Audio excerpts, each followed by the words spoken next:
Upcoming ఓటీటీలో release అయ్యే movies. Ugly story present ఆహాలో స్ట్రీమింగ్ అవుతుంది. పేట్రియట్ మమ్ముట్టి గారు, మోహన్ లాల్, నయనతార, ఫహద్ ఫాసిల్ కలిసి నటించారు. జూన్ 5న జీ5లో రిలీజ్ కానుంది. కేడీ ది డెవిల్ ధ్రువ సర్జా నటించాడు. జూన్ 5న జీ5లో రిలీజ్ కానుంది. రాక్ జూన్ 12న అమెజాన్ ప్రైమ్ వీడియోలో రిలీజ్ కానుంది.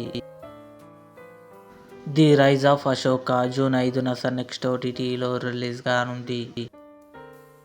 ఓయ్ జూలై 18న థియేటర్లో రిలీజ్ కానుంది. House of the Dragon season 3 June 22న జియో హాట్స్టార్లో రిలీజ్ కానుంది. దృశ్యం 3 మోహన్ లాల్, మీనా కలిసి నటించారు. జూన్ 19న అమెజాన్ ప్రైమ్ వీడియోలో రిలీజ్ కానుంది. Emily in Paris season 6 December 18 నెట్ఫ్లిక్స్లో రిలీజ్ కానుంది. ఇవి అప్కమింగ్ ఓటీటీలో రిలీజ్ అయ్యే మూవీస్. ఈ వీడియో మీకు నచ్చినట్లయితే లైక్ చేయండి, షేర్ చేయండి, మా ఛానల్ని సబ్స్క్రైబ్ చేసుకోండి.